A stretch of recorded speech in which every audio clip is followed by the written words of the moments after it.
Do you find you can't get enough spooky goodness? Then by Jove, you need to check out the Generally Spooky Patreon. For the princely sum of £4 a month, you can enjoy our main episodes a whole day earlier than the general public. If that doesn't float your boat, you can become an £8 a month spooky trooper. You'll get the main episodes early and access to 12 extra Patreon exclusive episodes, with more to come. The episode that really tickles my pickle is about Private Wojtek, a brown bear that served in World War II. As a top draw £12 a month Spookmaster General, you'll be on Cloud 9 with access to our Wee Blether series. In it, my darling wife and I debrief episodes, play games, and chitter-chatter about our goings-on. You'll also become a member of the Spooky Book Club, where Eilidh is currently reading us Peter Pan, having just finished Dr. Jekyll and Mr. Hyde. Simply marvellous. Did I mention you also get 10% off our quality merchandise if you join? You bet your bacon you do. So come join us. Get your peepers over to patreon.com/generally spooky and support your favourite rapscallions. Tally-ho!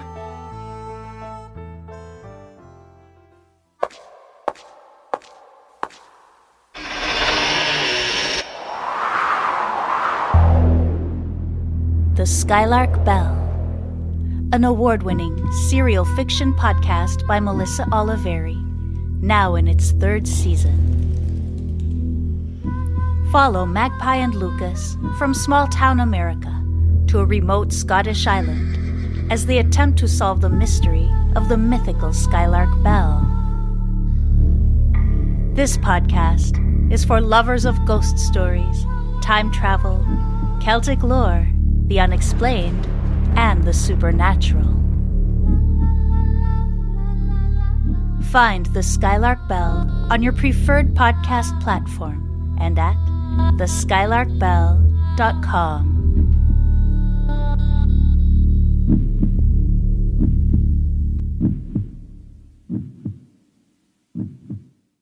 We're here. We're back to continue the saga of Edinburgh Castle. I know. Is it the 5th part? Is it the 1st part? How long have we been here even? I don't know anymore. I hope you know a bit, because I mean... We'll just have to see. If we just start recording part 5 today, it might be a bit confusing. If you're joining us for the first time, this is part 3 in our saga of Edinburgh Castle. You should probably go back to part 1, because it'll be a bit confusing. But if you want to hang around anyway, this is the Generally Spooky podcast, where we take a deep dive into Scottish history and its spooky stories. That's Kieran, spitting bars. I'm Eilidh, his wife. I'm here too.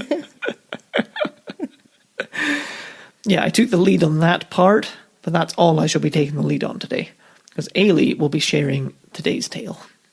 Well, yeah, we're on part 3 of Edinburgh Castle. Yes, we are. And spoilies, I don't think this is the last part. No, not by a considerable margin. There are at least 2 more parts after this. At least 2 more parts? Yeah. Oh my god. This is going to be the rest of the year, just getting through Edinburgh Castle. I think. I'm hoping 2 more parts. That means there could be more.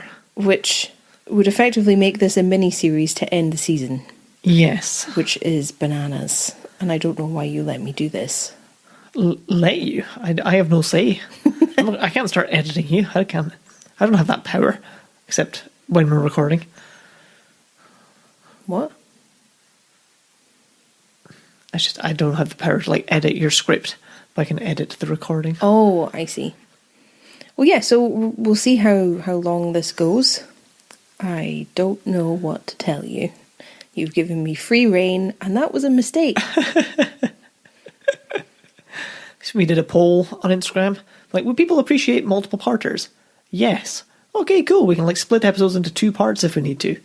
Then by the end of the season, we're doing an 18-part run. You guys did this.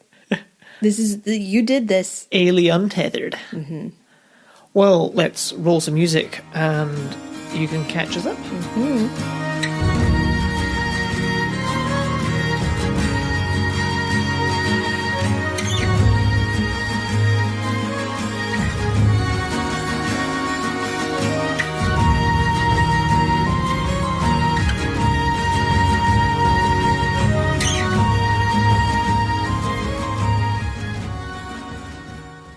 So, do you remember where I left you last week, Kieran? No. Awesome. That is so fun. Well, we ended with Charles I being the last king or queen to stay in Edinburgh Castle overnight. Yes, we got through the Jameses. Yes, the Jameses are gone. Deed. And Charles I was crowned in 1633, and it was in 1633 that he stayed in Edinburgh Castle overnight before his coronation in Scotland. Which was the last time a king stayed at Edinburgh Castle. Yeah, the last time. It's a long time ago. 400 years ago nearly. 390 years ago. Wild. I'm sure we'll get to it later on, but I was surprised when we were at the castle that there are people who do live at the castle still. Not many, but... The castle governor lives on site.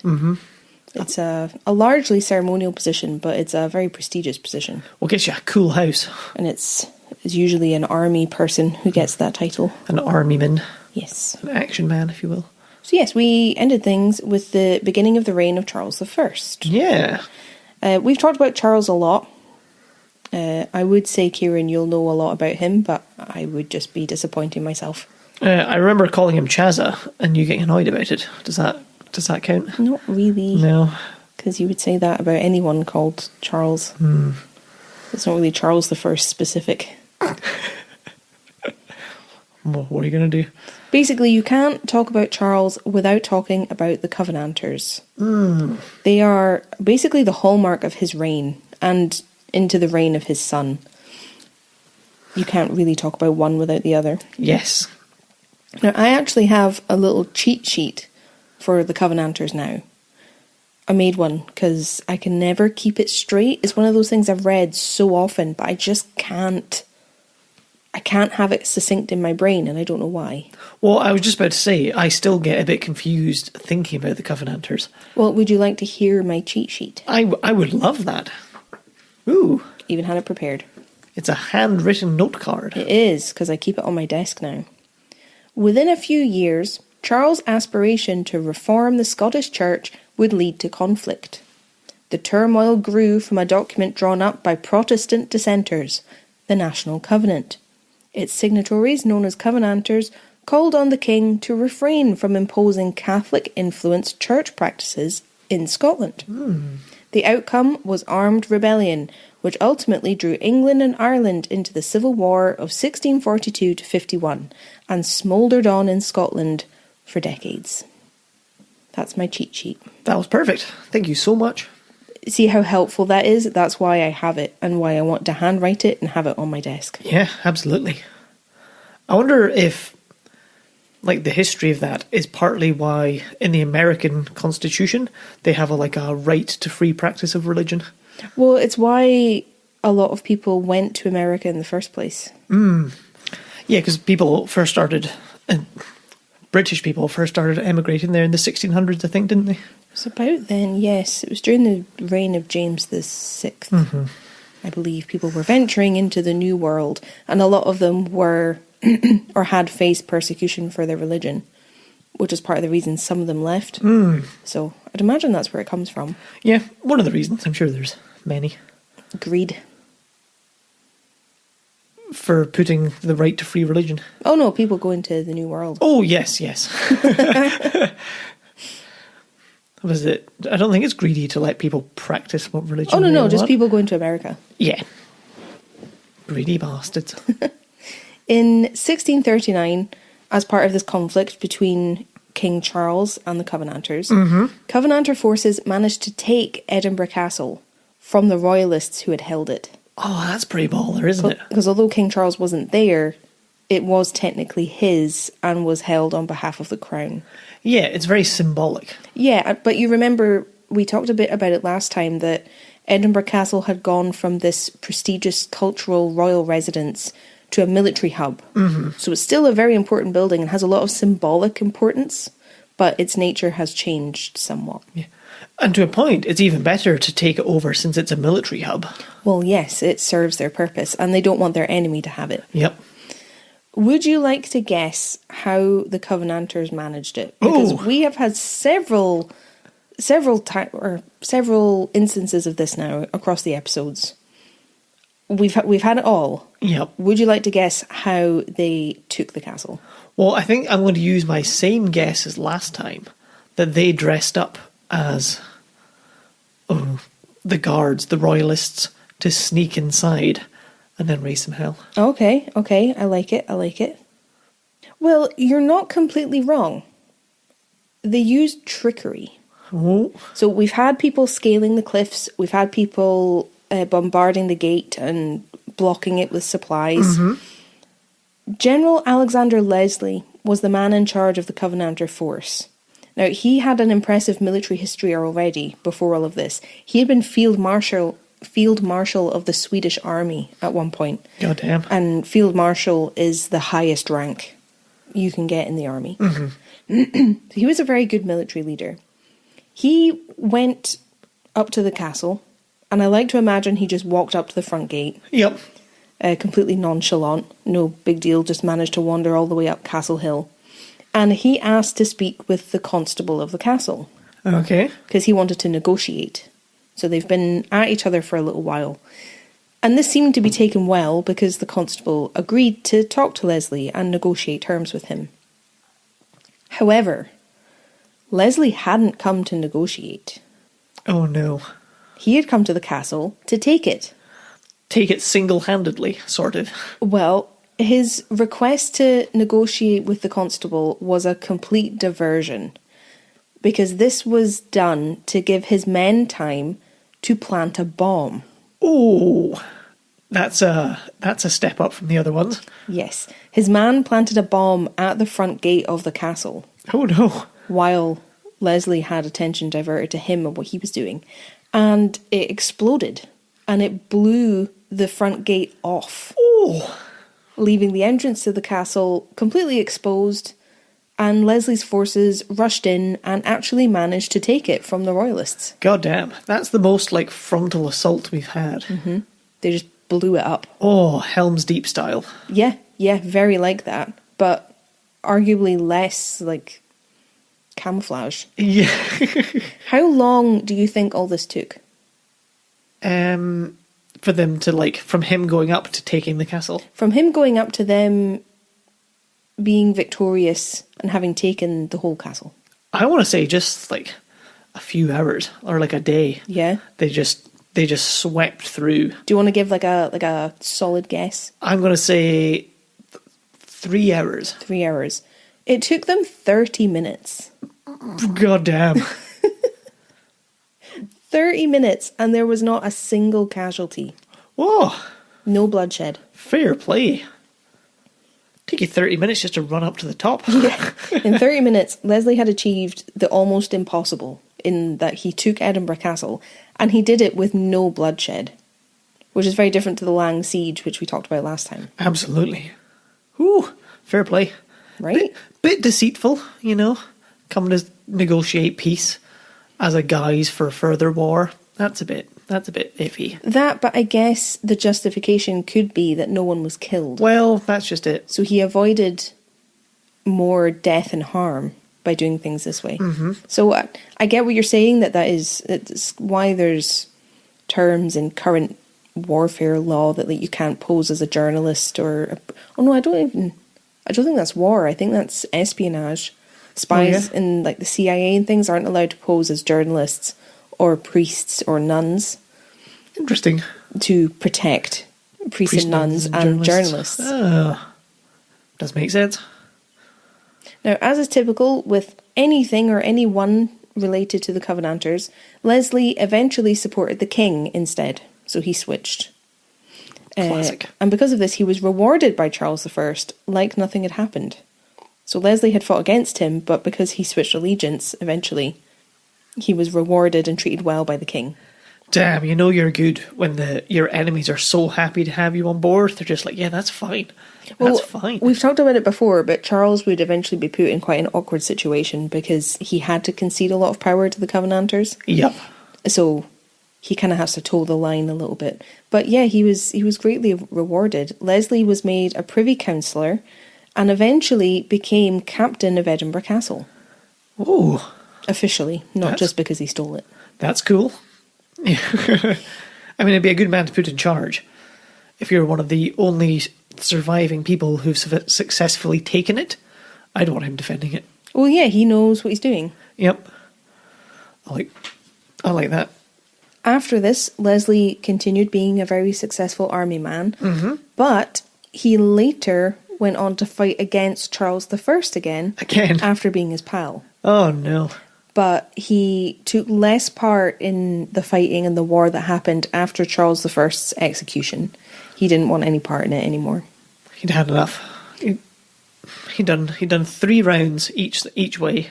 Yeah, he was getting on a bit by that time. That's fair. But he fought against the king, joined the king, fought against the king, then didn't want to fight anybody. Yeah, and then retired. Yeah. That's all right. It's all right. Now, fun fact about Leslie, there's a theory that the nursery rhyme, There Was a Crooked Man, is apparently about him. Oh, yeah? I don't know, do you know the nursery rhyme? I don't think so. There was a crooked man, and he walked a crooked mile. He found a crooked sixpence upon a crooked stile. He bought a crooked cat, which caught a crooked mouse, and they all lived together in a little crooked house. Cute. Now, this is apparently about him. The reasons are a little convoluted, but the crooked man is Leslie. Yep. The stile, like the part of a fence, it's a bit of a fence you can climb over if you're not a country bumpkin. The stile is the alliance or the border between Scotland and England. Okay. Oh, so him flipping sides. The house is the agreement between the Scots and the English, despite them hating each other like cats and mice. And sixpences were just crooked then, apparently. It's just the way they were made. They were just crooked. I mean, it seems likely. Well, not when you hear the other explanation as to what the rhyme is about. Okay. Because the other explanation is that the man who wrote it was inspired by a literal crooked house that he saw in England, which is still standing. Which is still standing? And it is a crooked house. Which to me seems more likely, because that first explanation was very, very laboured. Yeah, it seems a bit forced. Like it fits, but you could definitely just fit it after the fact. Yeah, I don't really know. I came across it and just went, There you go. So that's Alexander Leslie. That's Alexander Leslie and his crooked house. In 1640, so the year after Leslie's escapade into Edinburgh Castle, Yep.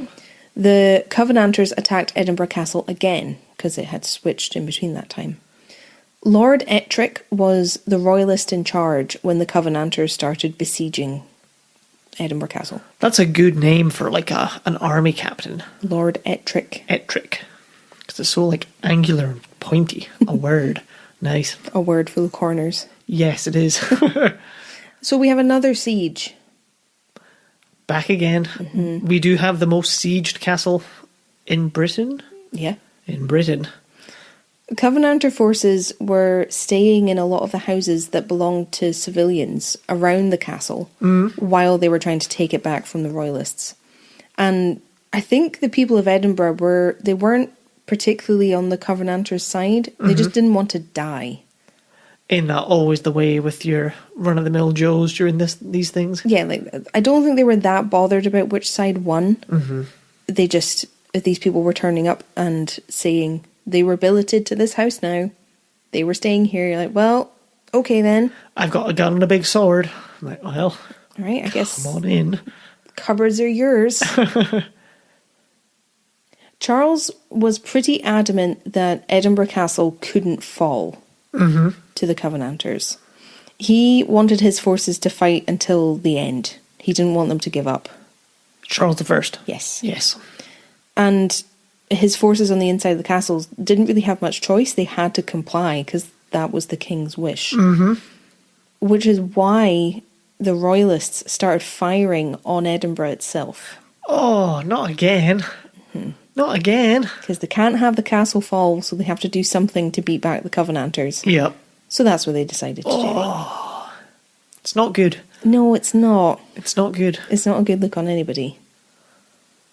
Ooh. It's not how you win the favour of the people. No, and it seems to be because Covenanter forces were staying in civilian homes. Yep. So they're trying to rout them. So just shoot everybody. Yes. A journal from 1640 describes how a house that some of the Covenanter soldiers were staying in was hit by a cannonball. Oh, no.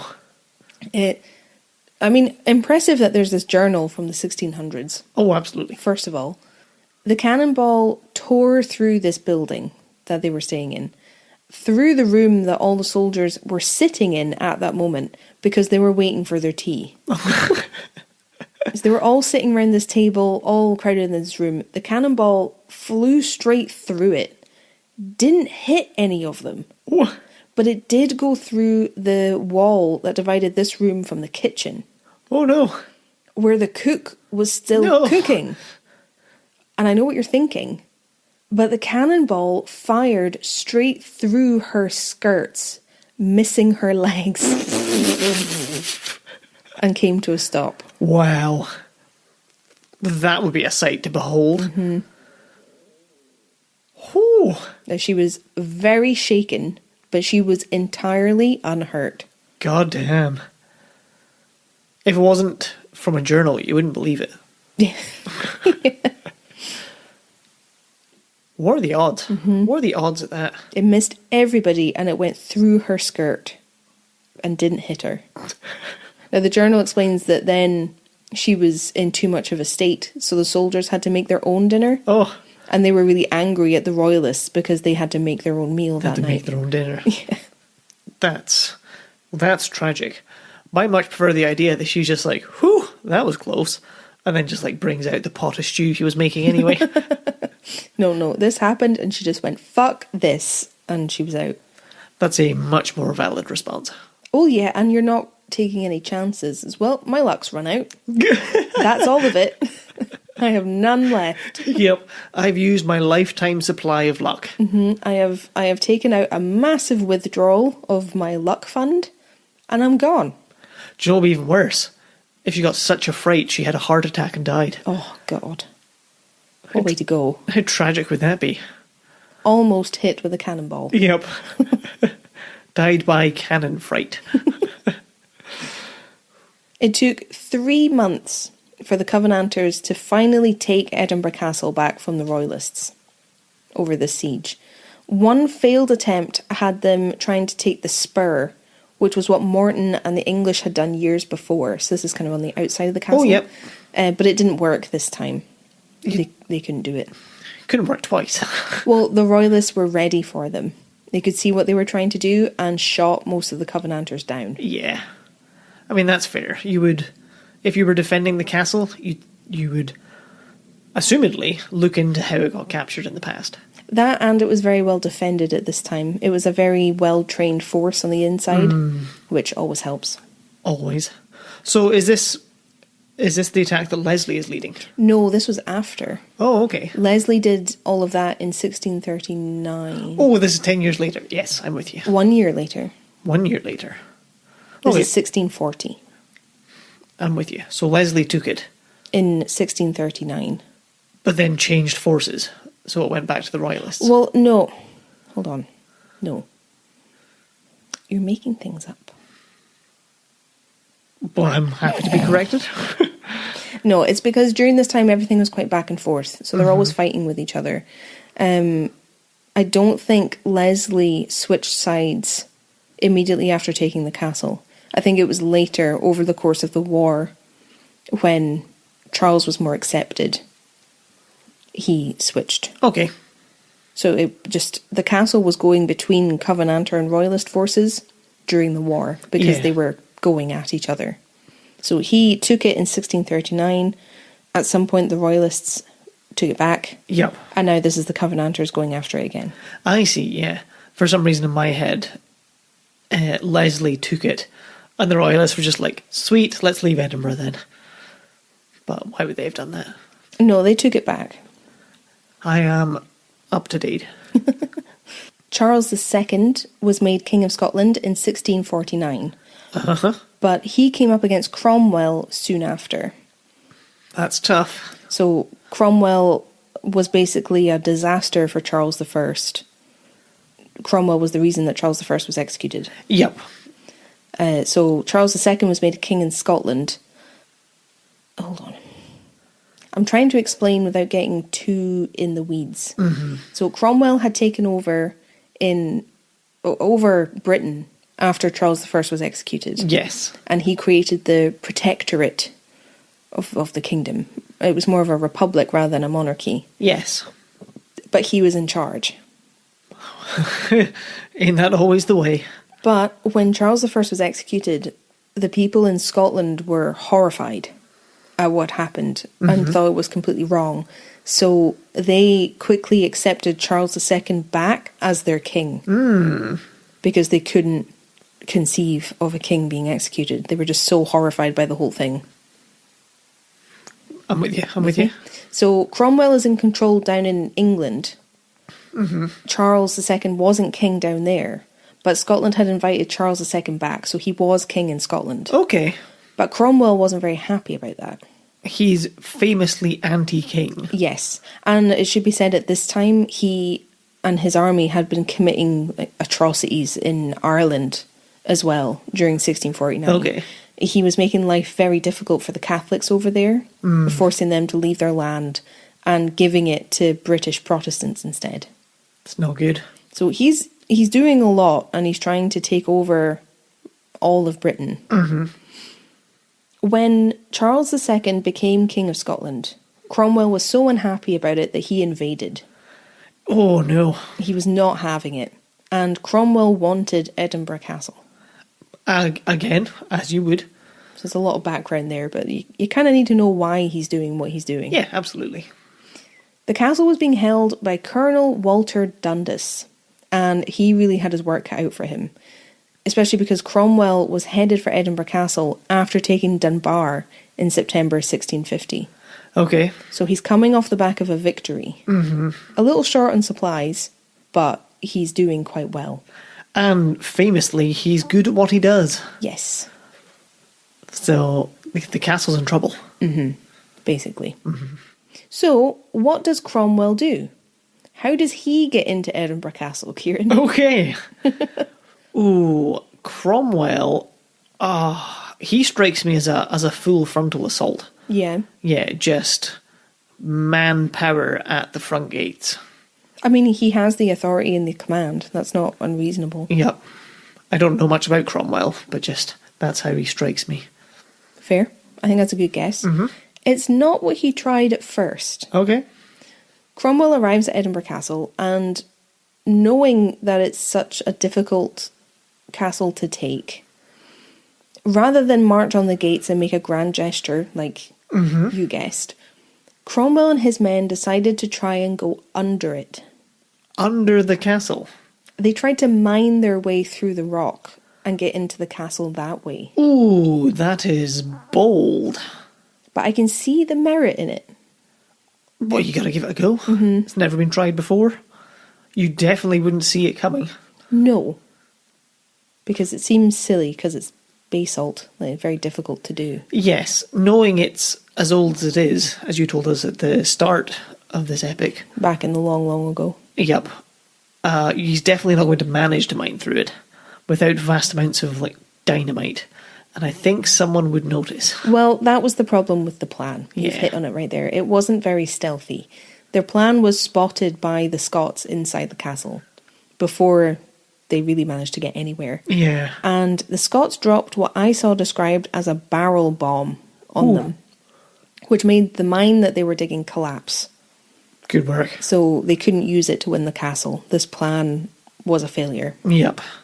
After this, Cromwell had an artillery fort built just outside the castle. And once again, this is on the eastern side. Yep. So the only side you could really approach. So this is kind of the big force that you were describing. Yeah. He's building his own fortification opposite the castle, getting ready to attack. Goddamn. Now, can you imagine walking up the Royal Mile, as it is now, with all the tat shops and pubs and everything? Yep.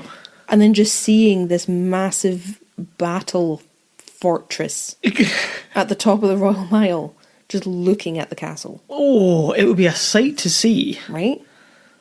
They should have tried to shoot it down with Mons Meg. Cromwell and his men started firing all their artillery in this fort at the castle, basically hoping that this bombardment would make Colonel Dundas break. Yep. And that's fair. What happens next? I'm going to say that the fort gets destroyed somehow. Okay. They manage to, like, burn it down, or I don't think it works, generally, but that's how. Well, that's not what happened. Oh, I'm not a good guesser at this one. Because Dundas broke from the kind of bloody tradition we've seen up until now, because he decided that he absolutely would not fire upon the people of Edinburgh. Oh. For the sake of the siege. So he's not going to fire at the artillery fort. Because it would mean firing upon Edinburgh. Well, that's nice. Finally. It's about time. And they're under considerable fire themselves. And still he managed to hold that they weren't going to answer in that way. Yep. As the higher-ups are going, you're not firing at civilians. Why, though? But I don't know how to explain that to you. The siege lasted for 3 months, just like the one before. Yep. Until right before Christmas, when Colonel Dundas surrendered. That's a Christmas miracle. Well, it was less a miracle, but a very surprising move. Because when Cromwell's men moved into the castle and took control, they discovered that Dundas had plenty of supplies to continue the siege for a good bit longer. But Dundas had surrendered anyway. Huh. Just couldn't take it? Well, it's unclear whether he was trying to save his men, stop any further bloodshed or destruction. One source I read said that Dundas wanted to switch sides. Oh, yeah. So he surrendered the castle to Cromwell because it would put him in his good graces. I mean, that makes sense. You know, have Edinburgh Castle with my regards. Sorry, I don't hire losers. Now, when Cromwell moved in, he changed the castle a lot. Oh, yeah? To suit his needs. It properly changed at this point from royal residence to military base. Ah. And would stay this way for about 200 years. So this is when a lot of the major changes happened. Putting in a big dungeon, plenty of artillery rooms, that sort of thing. Kind of, but the main thing was he changed the Great Hall a lot. Because he turned that into sleeping quarters for soldiers. Oh. He had 3 floors built within the Great Hall, along with new windows. So it was a more usable space for housing his men. Just makes a lot more sense in general. And really. It stayed that way for a long, long time. Well, there you go. That's what they did at Stirling Castle, I believe. Yep. If I remember correctly. For similar reasons. Yeah. So yeah, Cromwell's changed quite a lot about the castle. Yes. Barracks did it up. You could say. You probably shouldn't, but you could. No, I wouldn't say it, but No. you did, so I don't have to. Exactly. Do you remember when I told you about King Edward I taking away the Scottish National Archive when he took Edinburgh Castle back in 1296? Yes, I do. 1296? Around then. I think it was there-ish. Mm-hmm. Then this might make you mad. Oh, no. What's he going to take? When Cromwell took Edinburgh, he actually allowed the Scots to take the national records away with them as they abandoned the castle. Well, that's good. They take a shit on the crown jewels, or... We're going to get there. He let them take all of these really important records with them as they retreated. Good.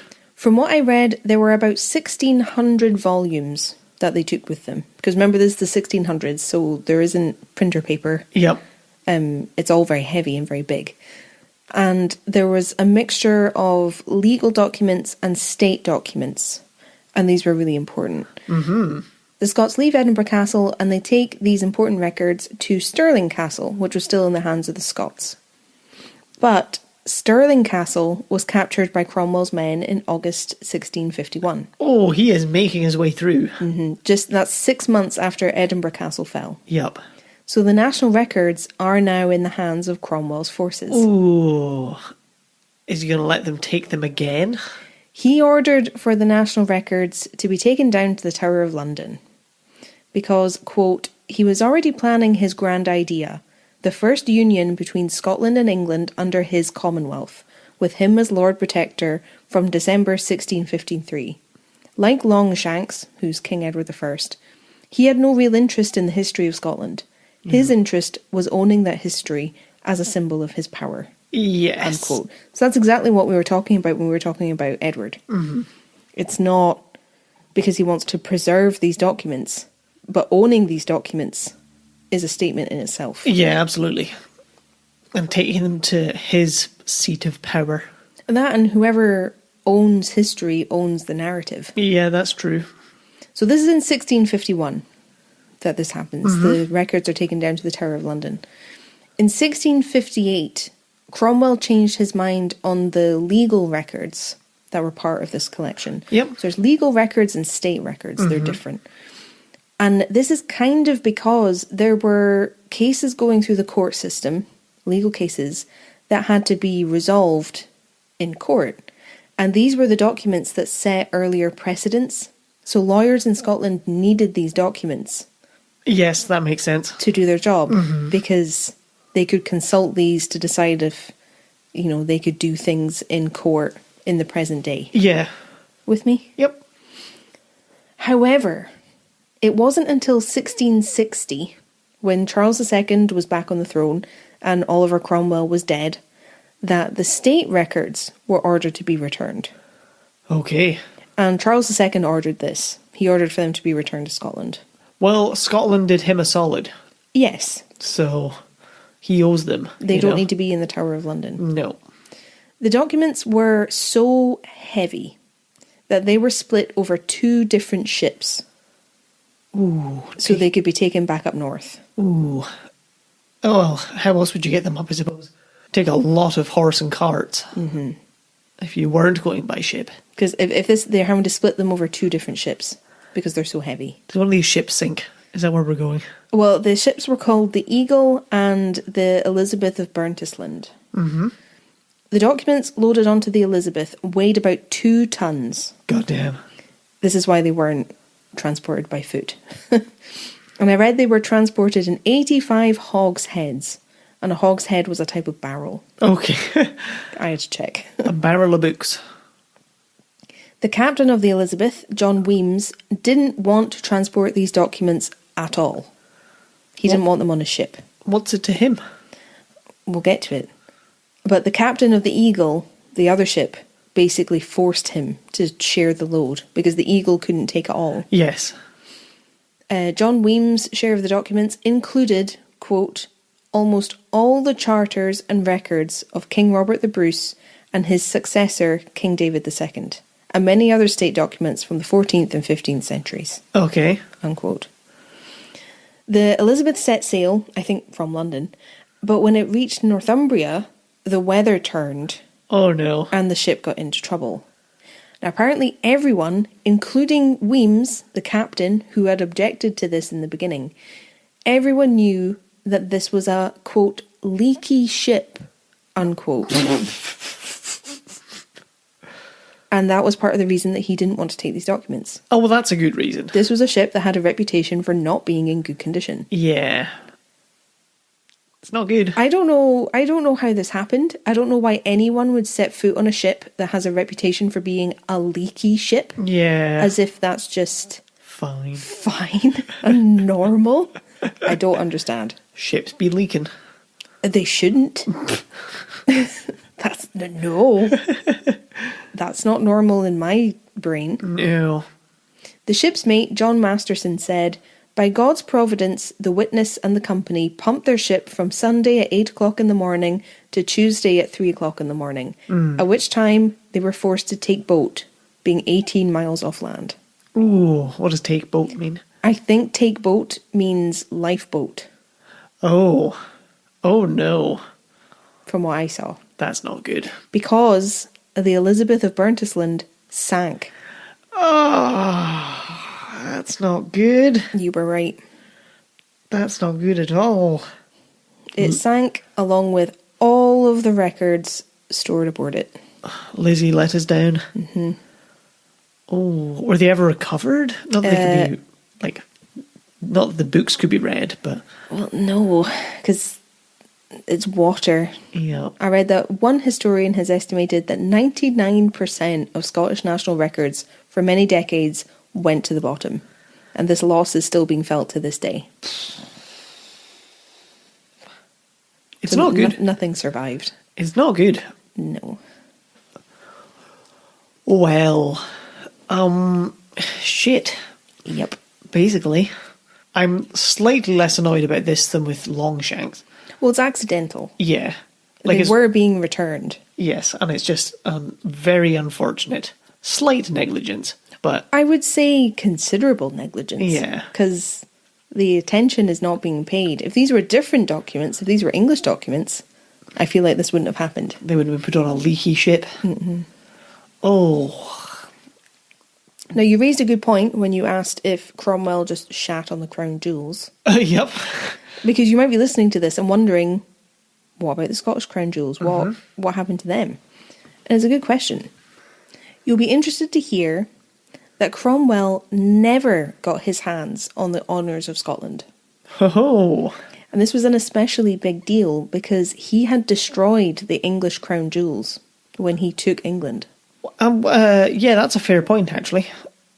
Being anti-king, as we said, you wouldn't really be for crown jewels and what they symbolise, would you? Well, he was abolishing the monarchy. Yep. So the symbols of the monarchy had to go. Mm-hmm, mm-hmm. But he never got the honours of Scotland. Did they get smuggled out in advance?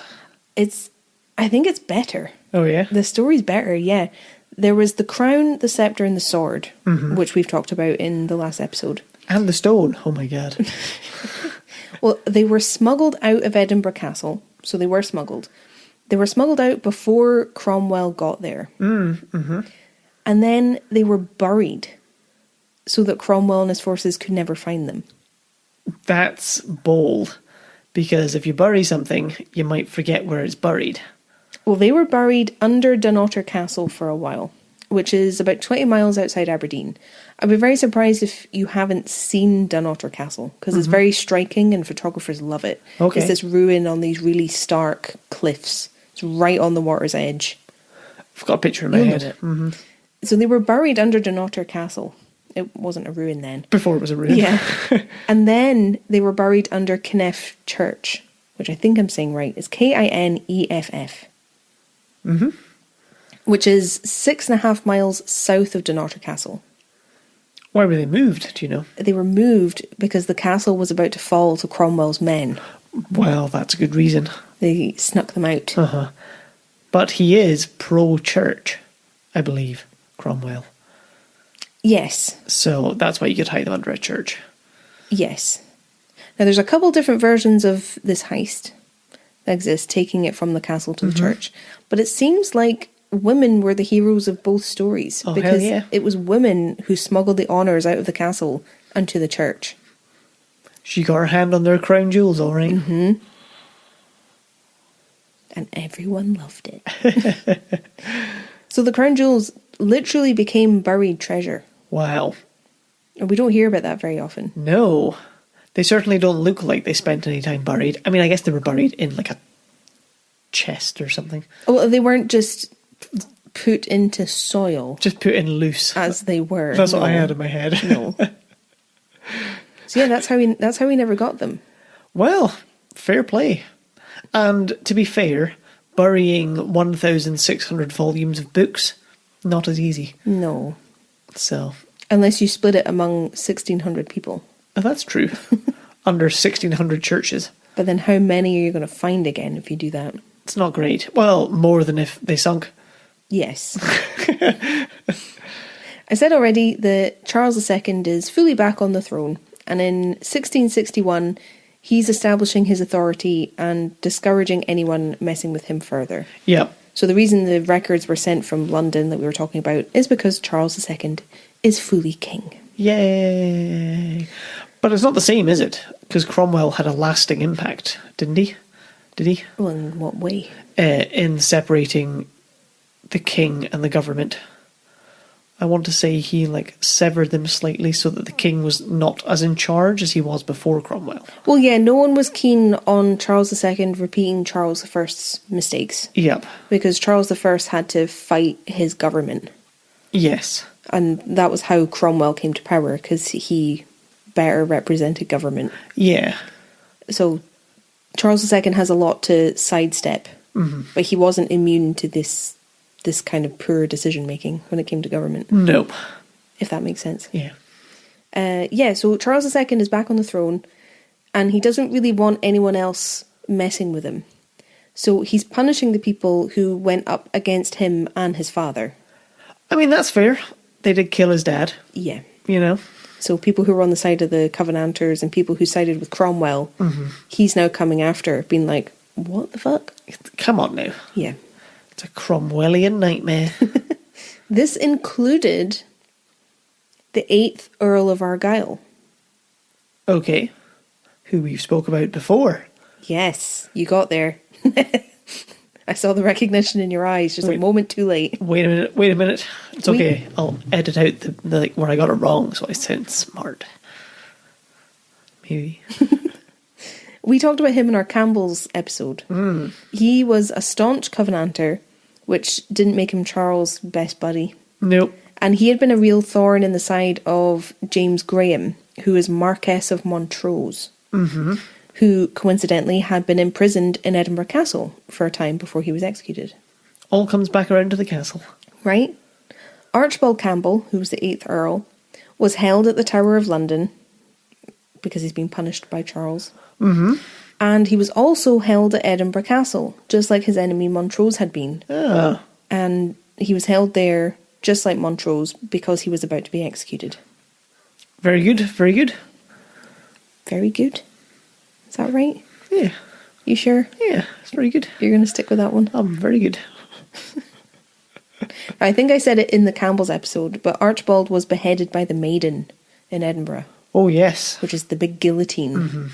And he was executed before Charles II had actually signed his death warrant, which is a bit iffy. Yeah. It was a bit suspect, wasn't it? Can't be doing that. Can't be doing that. In 1681, 20 years later, Mons Meg was fired for the very last time. Oofed. What, was it fired at anyone, or was it just a hooray? Well, it was the future James VII's 48th birthday. So James was Charles's brother, I believe. Hold on. Yes, it was James, the future James VII's 48th birthday. He was Charles II's little brother. I had to get it straight in my head. You know, the big 4-8. Yep. It's a big one. It's a big year. It's a big year for any king. Oh, he's not king yet when this happens. It's a big year for any king's brother. Yeah. Everyone decided they were going to fire Mons Meg to celebrate the prince's birthday. To be fair, that's what I'd want for my birthday. Oh, yeah. Yeah. It's a massive cannon. Giant cannon being fired. Hell yeah. Mons Meg was loaded up, ready to go, packed to the gills with gunpowder, and then she exploded. Oh, no.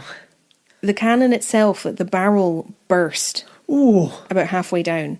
And by some miracle, I don't think anyone was hurt in the blast. But if you go to see Mons Meg at the castle today, like we did, you can see the spot where she exploded. It's still uneven, where one of the rings has popped open. And yeah, they just didn't bother with her anymore. She was burst open, and they hid her away in the castle, and she was never used again. Oofed. I mean, it would take some feat of engineering to repair it. Yeah. Since it was quite a feat of engineering to build it in the first place. And you have to remember that technology is advancing. Yep. So, very difficult to move Mons Meg around. And it would be an awful lot of effort to repair something that's just ceremonial. Well, yes. So, yeah, that was the last time Mons Meg was fired. I can't believe no one was hurt, though. Because I know. That's a big cannon to explode. Well, that killed James II. James III? Yeah. One of them was killed by an exploding cannon. So, you know. Do you think James VII got like a bit sweaty under the collars? Like, oh my God, like life flashed before your eyes, knowing an ancestor had died that way? Yup. It'd be a bit bum twitchy, you know? Spooky. Yeah. And it's still quite a show for his birthday, so that's good. Well, I mean, there was an explosion. A cannon did in fact go off to mark his birthday. It just happened in the middle of the cannon, Yes. not out the end. Instead of the cannonball coming out the end, the cannonball stayed in place and the cannon exploded. Yeah. It's very Looney Tunes. Yeah. In 1685, 24 years after the 8th Earl of Argyll was executed, the 9th Earl of Argyll was executed. Oh, no. Which we have talked about Yep. before. The night before the 9th Earl's execution, he was held prisoner in Edinburgh Castle, above the portcullis gate. And a portcullis, it's what you imagine when you think of a castle gate. It's like a gridiron Yeah. gate with spikes on the bottom. Gets lowered and raised. Yeah. Pulled up and down. And the spot that he was held in is now called the Argyll Tower, although it was built later. Well, that's cool. It was named after him. Well, that's nice. The 9th Earl was the one who tried to kill the king and his brother, Oh, yes. and he was caught with his own coded letters. It's not good. Remember I think it's the Rye House plot? Yeah. Did he try a few times? Was that him? I forget. Possibly. This one where he wanted to kill the king and his brother when they went to the races. Yes. And then the town burned down. So there were I no remember. races. Yep. Yeah, this guy. Didn't see it coming. And he had a really peaceful sleep the night before his execution. And they think it's because he had a serious head injury, if you remember. From playing bullets. Yes. This is him. Got you. Now, his private secretary was a man called William Spence. And he was part of the reason that Argyll was convicted. Okay. Although I don't know if I talked about him in much depth in our Campbell episode. Can't recall. William was brought into Edinburgh Castle to decipher these coded letters. Oh, yeah. Because they wanted to know what had been said in them. And when I say brought in, I mean he was captured and then tortured ceaselessly until he gave up the information they wanted. Yeah. Because initially he tried to protect the Earl, but he couldn't hold out. As any good secretary would? Well, I mean, I say private secretary, but it's not the modern sense of a secretary. It's like an aide, like an assistant of sorts, a close confidant, Yep. second in command kind of thing. A gentleman's gentleman. Yeah, I guess. Would you like to hear about some of the methods that the torturers in Edinburgh Castle used on William Spence? Oh, you know I would. I won't get into any bad detail, but I bet someone gets their thumb screwed. if you're of a dodgy disposition, maybe skip ahead a little bit. William Spence, like lots of people, suffered torture at Edinburgh Castle. The castle kind of became known for it, because people were taken there and tortured for information and blah, blah, blah. One of the things that was used was sleep deprivation. Oh, that's always the worst. Not the worst, but it's always really bad. It's really bad for you. Yeah. We've talked about it a lot lately, because that's what cults do. Yep. Because it makes you more pliable. Gets you nice and compliant. And just kind of desperate that you'll give someone whatever they want if they'll just let you sleep. Like a new parent. Just tell me what you want. Let me sleep. I'll give you anything. William was also forced to contend with the boot. The boot? The boot. Is that just being kicked? No, although I can't rule out that also happened to him. Yeah. The boot was a wooden or iron box that would be put around someone's foot or shin, and then it would crush it. Oh, that's brutal. On Wikipedia, they describe one that was made of wood. And it says it's made of 4 pieces of narrow wooden board nailed together. The boards were measured to fit the victim's leg. Once the leg was enclosed, wedges would be hammered between the boards, creating pressure. Oh, no. And the pressure would be increased until the victim confessed or lost consciousness. Oh, that's rough. Yes, not nice at all. It's funny how inventive people can get when it comes to torture. It's quite sickening, eh? Yeah. Yeesh. And thankfully, there were lots of different types of boot that torturers could choose between. It wasn't one model for everyone. Well, if you're passionate, you want to have the full suite. I wonder if anyone was like an enthusiast, just collected them. Yeah, right. Because that's where the expression comes from. We need something done boot suite. Oh my God. No. No. Denied. Absolutely denied. William was also pricked with pins during his stay in Edinburgh Castle, which must have been lovely. Like acupuncture, or? No. They weren't trying to make him feel any better. No. I've read about this happening to suspected witches before as well. Yeah. Witch prickers would stab a witch's witch mark, which could be like a mole or just something they decided was a witch mark. And if it hurt or bled, they weren't supposed to be a witch. But even if that happened, that didn't really stop them. Yeah, no, that must just not be a witch mark. Yeah, and some of them had retractable pins. Well, yeah, I remember that. The dirty, dirty cheaters. This was a thing that happened to William, but it seems to have just been to inflict pain because they didn't think he was a witch. No retractable pin here. No, they were just stabbing him with pins. Yeah. William was also unlucky enough to be subjected to a brand new form of torture to Scotland. Whoa, lucky man. This method was brought over from Russia by someone that I want to talk about in an extra episode over on Patreon. Fun. I've done some research into him, and he's someone who's become a pretty famous ghost. Oh, yeah? He supposedly introduced this torture method from Russia. Okay. William experienced the crunching pain of thumb screws. Oh, I thought I remembered seeing thumb screwing. Yeah, you were correct. When we were at the castle. But this was brand new at this time. They hadn't existed in Scotland before they were introduced at this time. It's not good. A lovely time to be alive. Isn't that nice? William didn't crack quickly, even though he was subjected to all of this. He tried to defend his master. But when he overheard his captors talking about how they were going to put him back in the boot, he couldn't take it anymore, and he caved. Just the thought of having that again, he couldn't deal with it. Fair. He said he would tell them everything, he just didn't want the boot again. And this is all happening in the vaults under Edinburgh Castle. Yep. Which you can still go and visit. Ugh. And yeah, the castle was known for this kind of thing, which is a stark difference to the grand, regal, cultured... Cultural hub of the Royal Society. You have this depths underneath. Literal cesspit underneath. Yeah.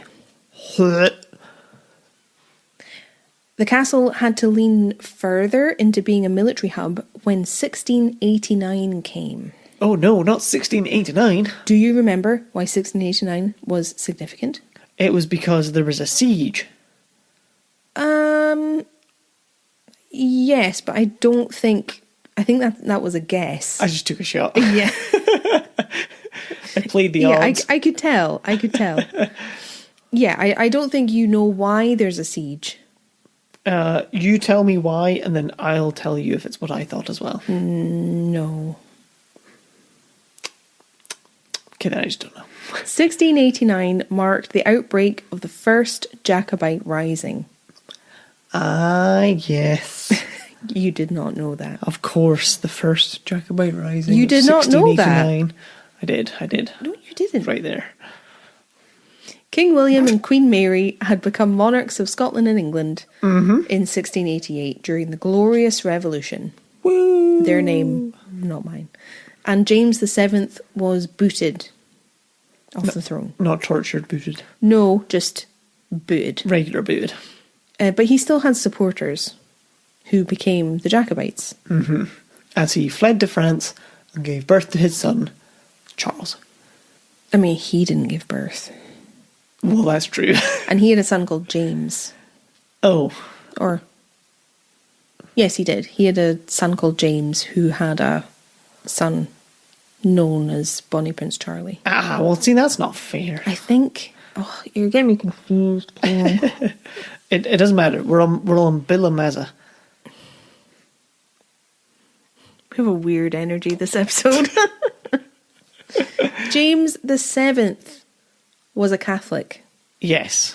And he still had many Catholic supporters in Scotland, particularly the Highlands. Mm-hmm. Generally, looking at Jacobite risings, rebellions, the Jameses had more support in the north than they did in the south. Yes. One of his Catholic supporters in Scotland was George Gordon, who was the Marquess of Huntly. So a major landowner, titled gentleman, big toff. Mm-hmm.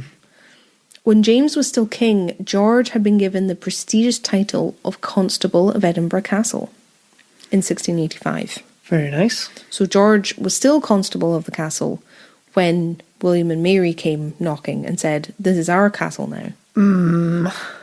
It's not the best time to have it. No. I read that George basically paid lip service to his Catholic faith.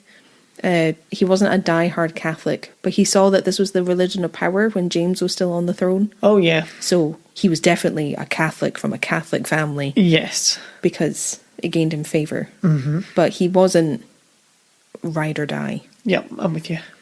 But, James VII didn't rule forever, so when William and Mary came onto the throne, they were Protestants, which put George in a bit of a tricky position. Bit of a pickle that every major power in Scotland has had for the last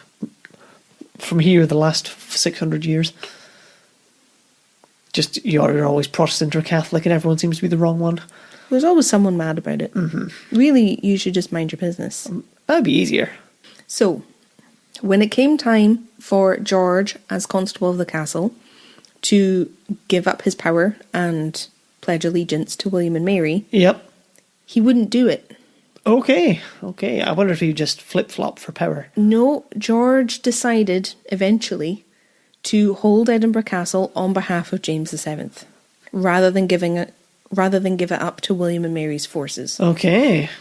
Even though he had not heard a single thing from King James since he had fled the previous December. Oh, it's a bold choice. He's kind of on his own. Yeah. He's decided to do this just off his own back and is hoping for the best. I don't see it going well for him.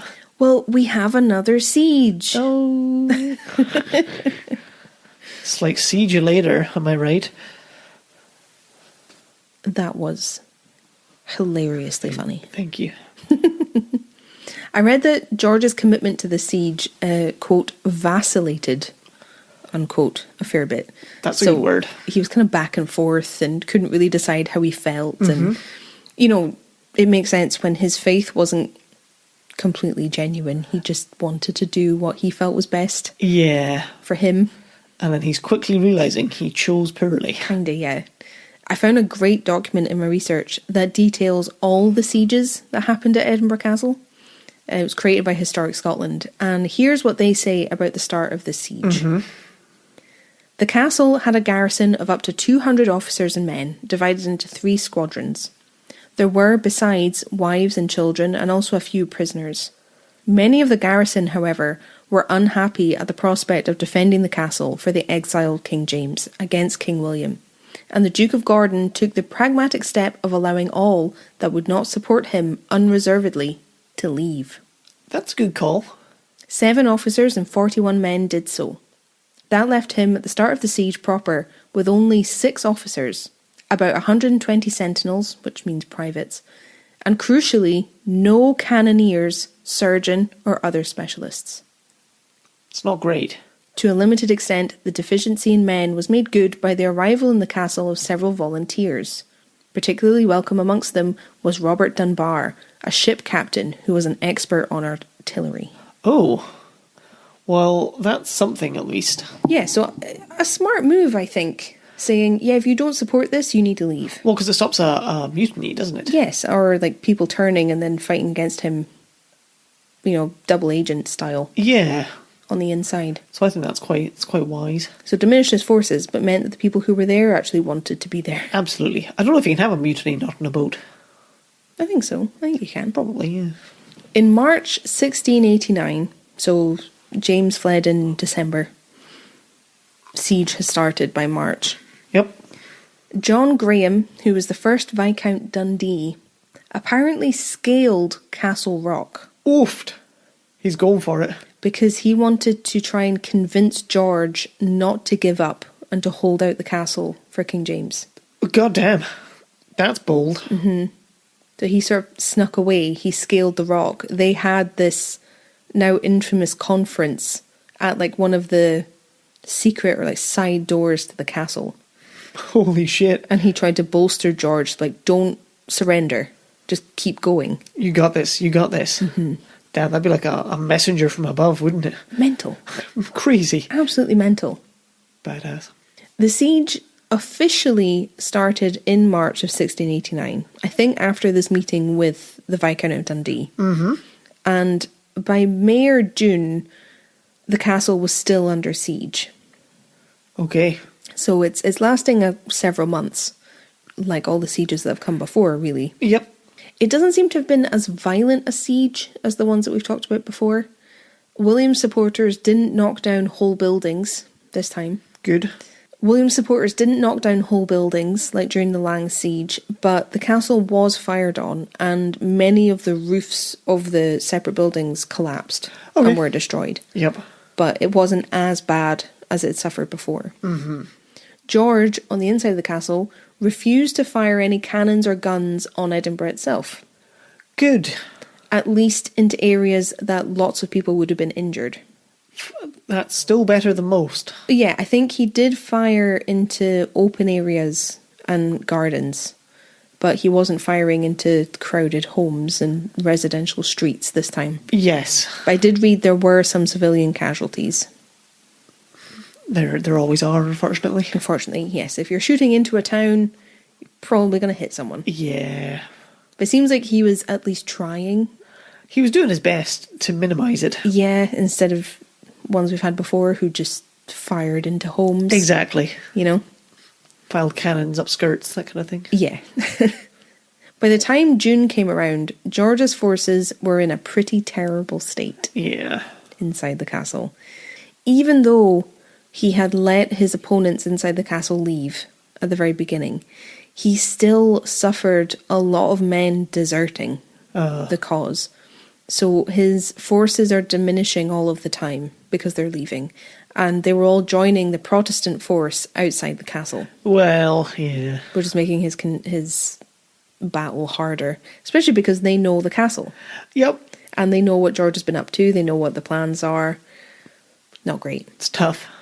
And part of the reason so many people were deserting was because conditions and morale inside the castle were terrible by the time June came. They must have been. It's a long time. Mm-hmm. They didn't have enough to eat, and by this point they were quickly running out of water. Oh, yeah, I don't blame anybody. No, they had emptied the well, or one of the wells that the castle had access to. And I think it held, was it 30,000 litres or 130,000 litres? God damn. But they drained the whole thing, it was empty. And there was no way to get anything else because they're on top of this big rock. Yep. The only thing left to them, really, was dirty water. Oh, no. Because I'm fairly sure they tried draining the Nor Loch to get drinking water. Ooh. Which was famously filthy. Yep. Blech.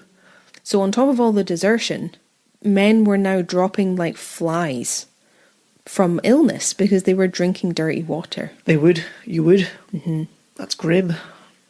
By June, George had lost 70 men to illness, and when you're in cramped quarters, like in a besieged castle, disease spreads like wildfire. Yeah. So it's really not looking good. You're really seeing all the nastiness of a siege this time. Absolutely. And when he only had, 170 men-ish to start with, losing 60 is a substantial number. 70. 70. It's a lot. An interesting bit that I read about the siege was that George knew about Grange, who we talked about before. Uh-huh. He had commanded a siege of the castle, if you'll remember.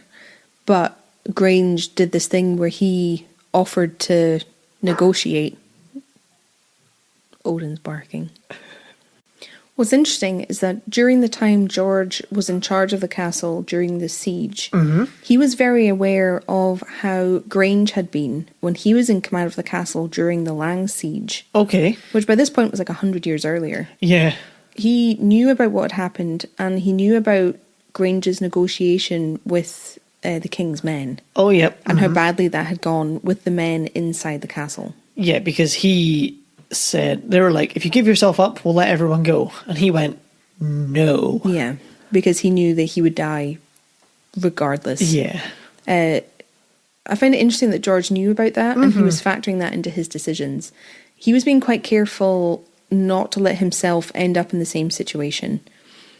He was worried that his men might mutiny because of the conditions, that they just couldn't take it anymore. It would be fair. I mean, they're all sick, dying, nothing left. It would be very hopeless.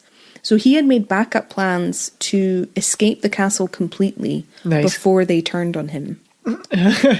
If it came to that, he was going to bail. Yeah, it's not the most noble. So that he wouldn't be turned on by his men and he wouldn't have to surrender to William and Mary's forces. Save his bacon. Fair enough, really. However, on the 14th of June, George surrendered Edinburgh Castle. Oh. So he had these plans, but he didn't use them. Didn't see them through. No. He just couldn't hold out anymore. He and his men didn't have enough to survive much longer. Yeah. So he gave in rather than seeing it out to the end. God damn. Very gnarly. Yeah. It was a bold choice from the start, and it did not pay off. We visited the part of Edinburgh Castle where a lot of the sick men were. Sort of one of the bits that's underneath, near David's Tower. There's a section where a lot of the men were while they were unwell, where they were while I was being besieged. Not great. It's not great. Not great. It's not good. And we know that the Jacobite Rising of 1689 wasn't successful. It was not. Because William and Mary continued being king and queen. Yeah. Just carried on, totally unfazed. Kinda, yeah. It's not good. In 1707, the Treaty of Union was signed, which created the Kingdom of Great Britain. Da-da-da. And this led to the first meeting of UK Parliament. Well, there you go. So the times are a-changing. Yep. So what's happened to the old castle now? Well, first, before we get back to the castle, I'd like to share one of the interesting terms of this treaty. I would enjoy that. Which might bring back something we have already talked about this episode. Oh, okay. Hit me with that callback. Here's the term.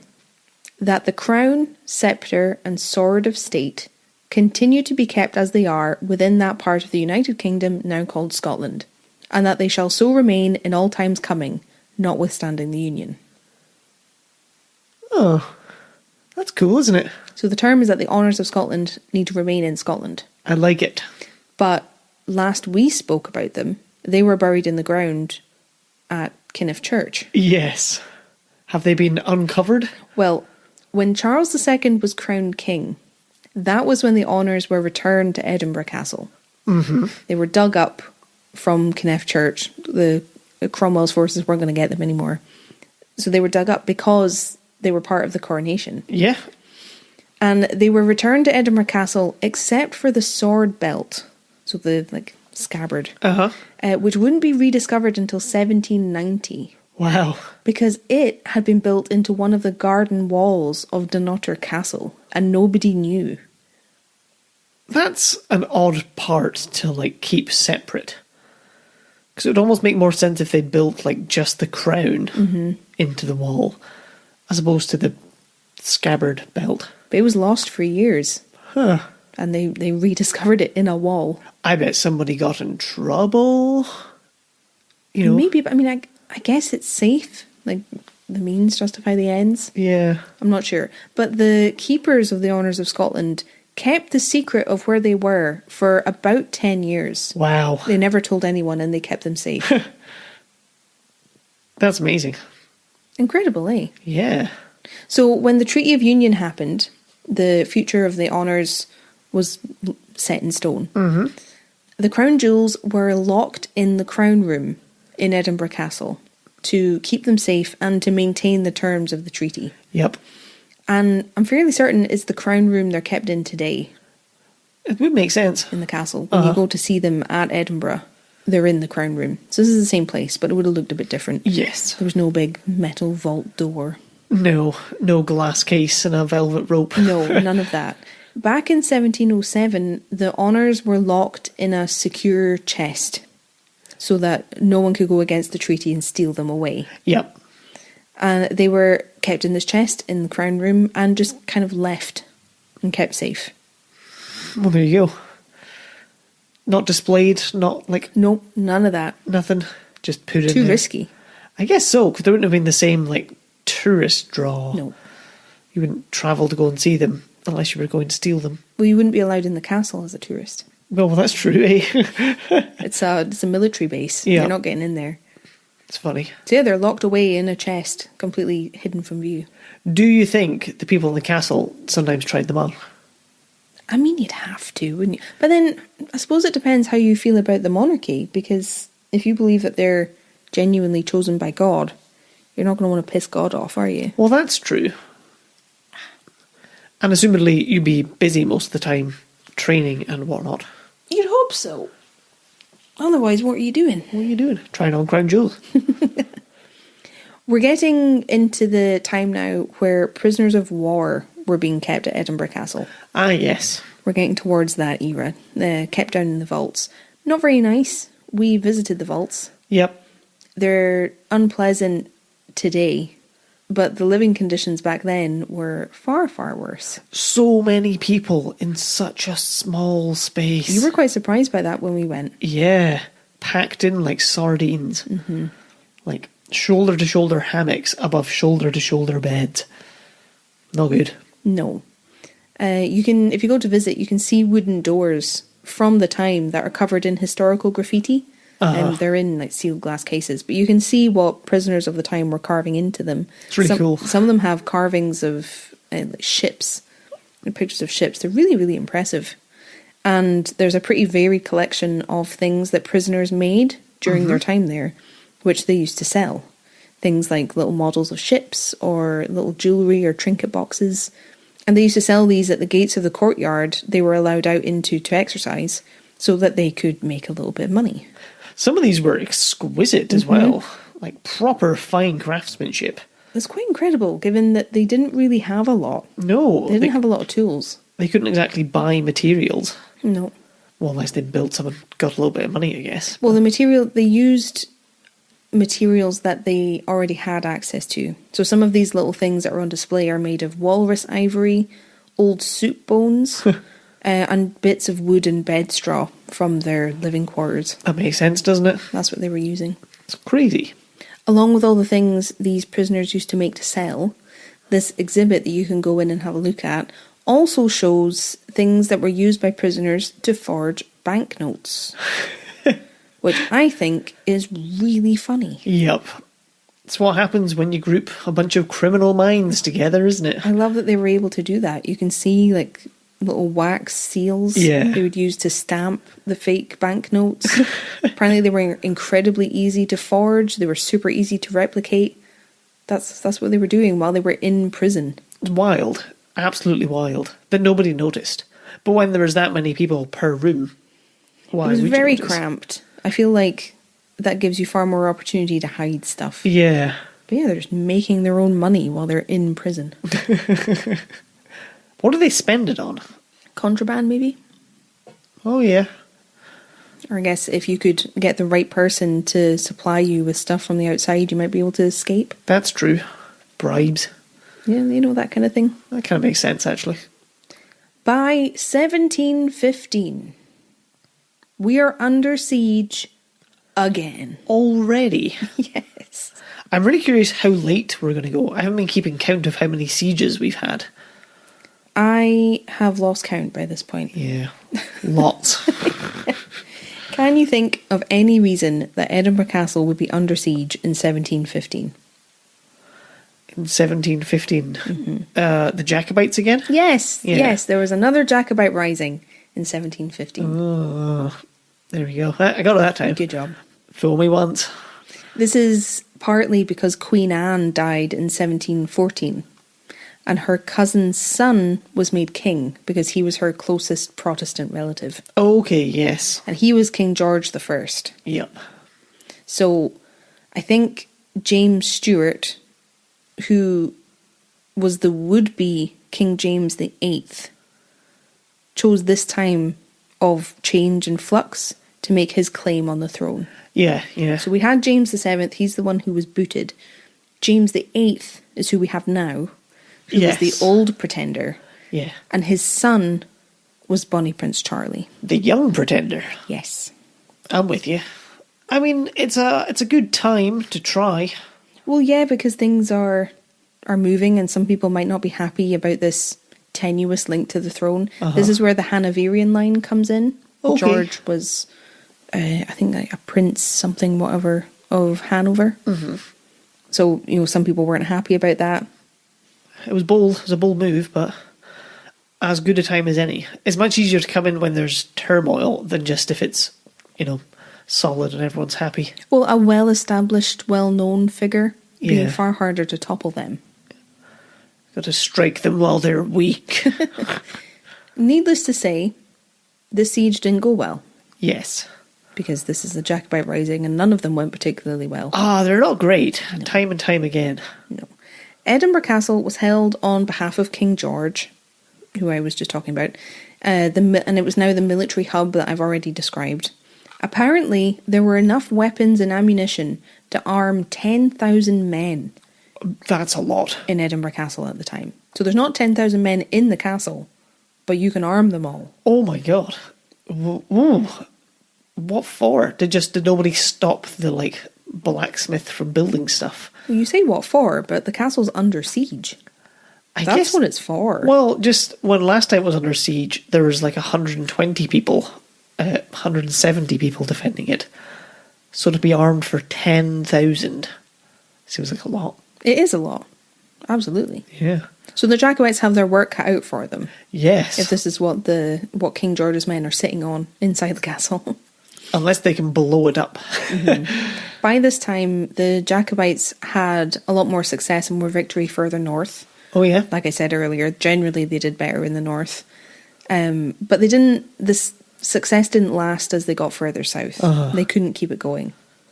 A man called George Preston was called from London to take control of Edinburgh Castle when the rising erupted. Yep. He was already a colonel, so a prominent army man, and he was made lieutenant governor of the castle and later commander-in-chief of Scottish forces on King George's side. God damn. So a major military figure. Yeah. I won't say political figure. I'm like, no, that's not right. When the Jacobites came to try and take Edinburgh Castle, it was all a bit of a mess, which is kind of a recurring theme of Jacobite failure. Pretty much. Is lack of organisation in the face of the British Army, which is relentlessly organised. Yeah. And militant, regimented. To start with, the Earl of Mar raised the standard of King James VIII in Braemar before he had been told to by James himself. Ooh. Bit keen. He jumped the gun. Yep. And this was on the 6th of September 1715. So is that effectively starting the charge? Yes, so he's raised the standard, he's pledged allegiance to King James VIII, Yep. signifying that there is still loyalty to King James VIII, Uh-huh. and they are setting out to take the country back for him. But James hadn't told them to do it yet. He's in the background going, why did you do that? Because later, in 1745, the standard was raised at Glenfinnan, Yes. if you remember. I do remember. So this happened on the 6th of September. On the 8th, so just a couple of days later, the Jacobites made a move on Edinburgh Castle. Oh, goddamn, straight in. Straight in. I say that. It was 80 Jacobites, That's not enough. not the full force. And they were under James Drummond, who was the second Duke of Perth. He was leading them. Bit of an overachiever, was he? Ambitious. Yep. Confident. Determined. Arrogant. Naive. So, Kieran, how are they going to do it? Oh. Running out of guesses now. Do I just keep guessing the same guess until I'm right? I mean, it's not the most fun way, but you can. If it's your game, you play it how you want. It's my guess. I think they're going to try and sneak in the back. Okay. Up the cliffs, up the paths, cover of night, Bob's your uncle, castle's mine. So you're guessing that they sneak in. Yes. You're kind of right. Okay. Because there was no way they were going to be able to just charge on the castle. You can't fight 10,000 guns. No. The Jacobites tried to use people from the town of Edinburgh to help them on their quest. They people from Edinburgh itself made up the number that would try to take the castle. Okay. And a major part of the plan hinged on bribing soldiers inside the castle. Yeah. Because, the more people you enlist from the surrounding area and tell about your super secret plot, the better it's going to go. Yeah, because secretly recruiting is easy. No one ever finds out. Because it's secret, so it's safe. So we're not talking about it right now because no one ever found out that this happened. Yeah, exactly, because it was so secret and successful. Drummond ordered his men to meet at St Cuthbert's Kirk at 9 p.m. on the 8th of September. And they were going to climb their way into the castle. See? Yeah, that's what I said. Like we've seen before, but they were planning on doing it a little bit differently to how people had tried in the past. Oh, right, but I mean... I'm so sceptical. That was a lot of noise. Yeah, I just had noises. They didn't articulate into words. They were going to use ladders. Good. That's a lot easier than climbing hooks. Yeah, so they weren't planning on purely scaling the sides of Castle Rock. They were going to get to a point where they could throw rope ladders up over part of the castle wall and scale it that way. Okay.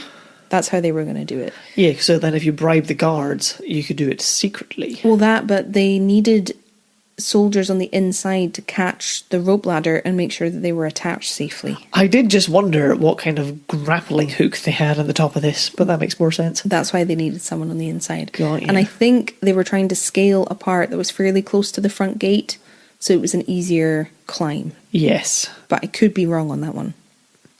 Okay. So at St Cuthbert's Kirk, this was where they were meeting the men they had asked to make the rope ladders. They were from Edinburgh. They had asked them to make these things with the grappling hooks on the end. Yep. And they would use these. They would throw it up one of the castle walls. The men they had paid would attach them, and then they would make the climb, and everything would be rosy, jammy, easy. Easy peasy. They wanted to do this before midnight. Okay. Just like Cinderella. Lest they turn into pumpkins. Well, it was because that's when the guard would change. That makes sense. So their allies on the inside, the men that they had paid, they needed them there. So if they tried to carry this out after midnight, their friends wouldn't be there and they would be caught. I suspect they've bribed these guards, and these guards have just taken the money and ran. No. That's what I think. No. Yep. They just were like, sure, we'll totally help you.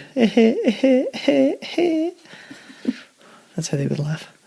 How did that go? I missed it. No, sorry, it's just gone. Oh, but I didn't hear. You have to listen to the episode back to hear it. The Jacobites are all waiting at the church. Yep. Waiting for the last few ladders that they didn't already have. But the men didn't appear. So the Jacobites had to leave without these ladders. They couldn't wait any longer. And they reached the castle at around 11 p.m. That's cutting it fine. William Ainsley was a serving sergeant inside the castle. Okay. And he was one of the Jacobites' turned men. Oh, I see. Yep. When they reached the castle, Ainsley was there at the spot that they had agreed, and he was ready to help them scale the wall. Okay. The Jacobites hurled up the ladders. I imagine, they're kind of cartoonish at the bottom, giggling at how clever their plan is going to be, cackling to each other. Well, you can see them, drawing out a 2D sketch, can't you? Here's the castle, here's our ladder, big arrow, invade here. Kinda, that's how I see it. Yeah. So they've just thrown up the ladders. But what happened at this point that meant the plan failed? The alarm got sounded. You think they got caught? Yeah, I think he went inside and went, there's a bunch of Jacobites outside. We should kill them. Kill him! Should get him. No. No? The ladders were too short. The ladders were too short. Oh! Oh, I love how that hit you right at the last minute. Yep, I got it. Don't know how you got that from my face. I had let nothing away, but we must have telepathically communicated that We to each husband other. and wife that one. Yeah, the ladders were too short. Oh, no. So they have their fiendish plan. They throw the ladders up so the grappling hook can be put over the castle wall, and it doesn't reach. The men who made these ladders made them about 6 feet too short. That's a lot too short. So they just didn't reach. Oh, no. Ooh. That's just short enough that you've made it long enough to go from like the top of the castle to the bottom, but not long enough to go over the top and then like attached to something. Because it needs to be like candy cane shaped. Mm-hmm. Well, that's a bit of an oversight. What a stupid reason for an attack not to work. Yeah. It would be one thing if they were just spotted. Yes.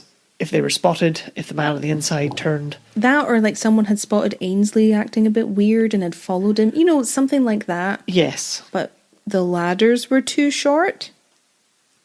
Come on now. So do they just go home again? Well, things would only get worse from here. Oh, no. Because remember how I said it's totally cool and fine to tell lots of people in the surrounding area about your top secret plan? You did mention that. Well, it turns out I was wrong. Oh, what? That's not a good idea. Oh, no. Word had spread about the Jacobite plot because they were telling everyone, trying to recruit. That would do it. That would do it. So the deputy governor of the castle was told about the plot as it was taking place. Oh. Word reached him that this was planned, and they were already doing it. Peeked out the window just to see this ladder being thrown up and sliding down. I mean, thrown up and sliding down.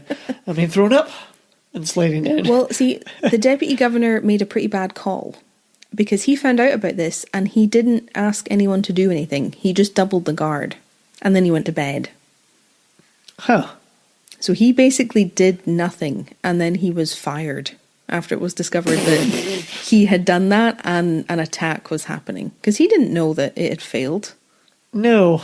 That's a bold choice. And he was like, just like double guard duty. I'm going to bed. Do you think it's that thing where they're like, oh no, they're all just like savages up there. What are they going to do as they come in here with their sticks? That, or maybe just the arrogance of, this is Edinburgh Castle. They're not going to get anywhere. Yeah.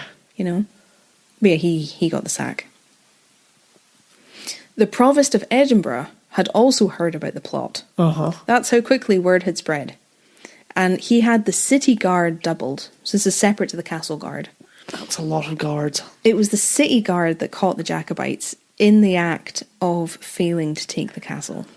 I mean, if you're standing there under a ladder that's 6 foot too short, you can't really look nonchalant. Yeah, you look incredibly guilty. Yep.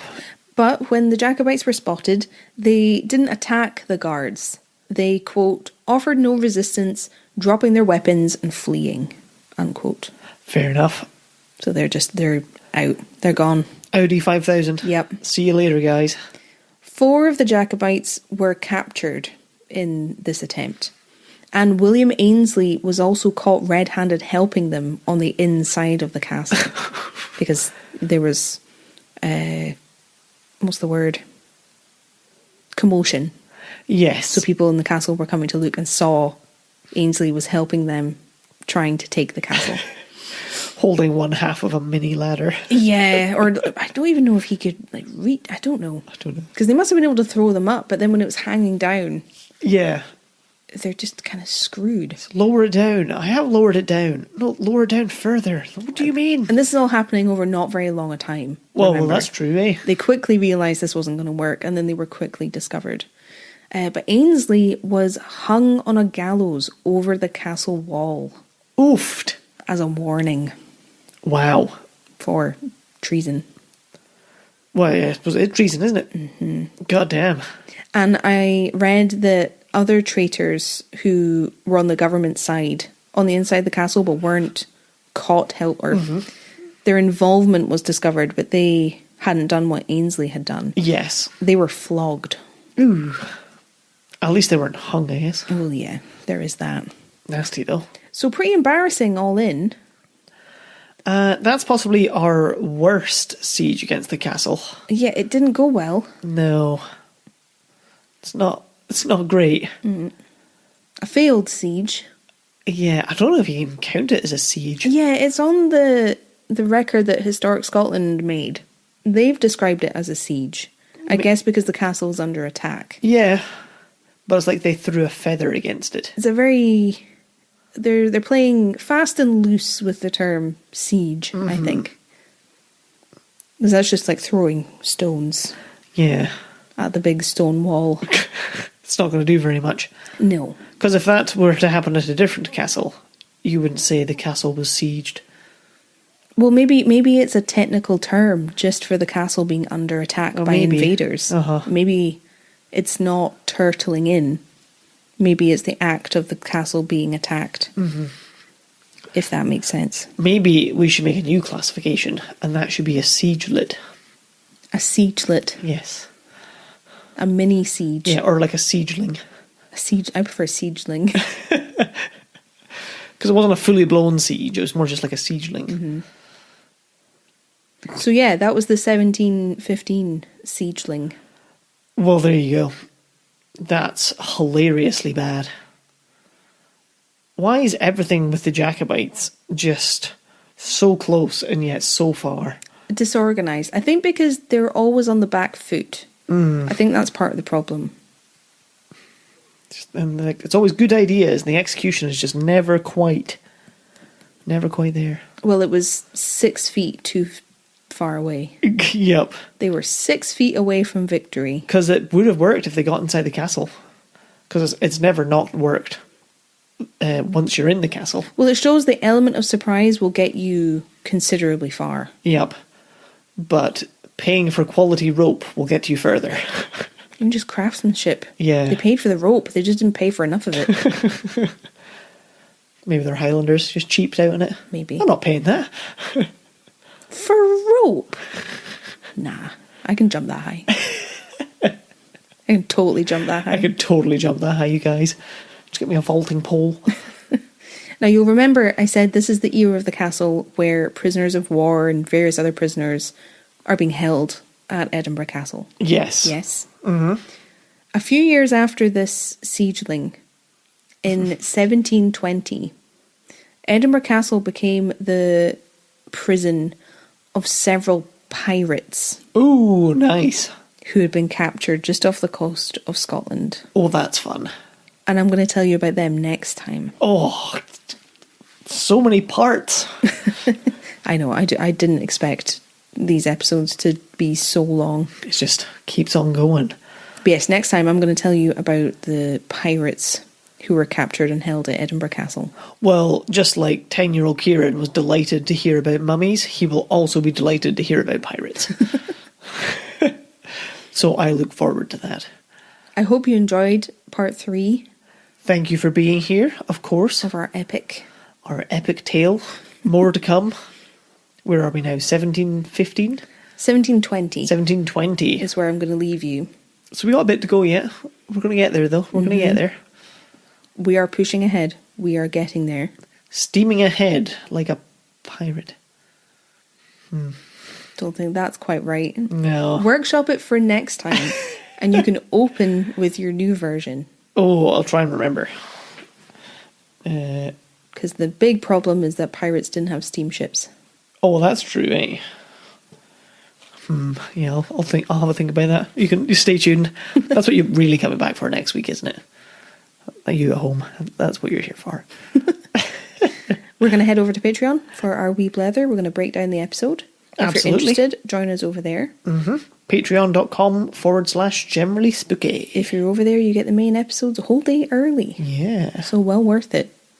But otherwise, we will speak to you next week. Yes, we will. Bye. Bye.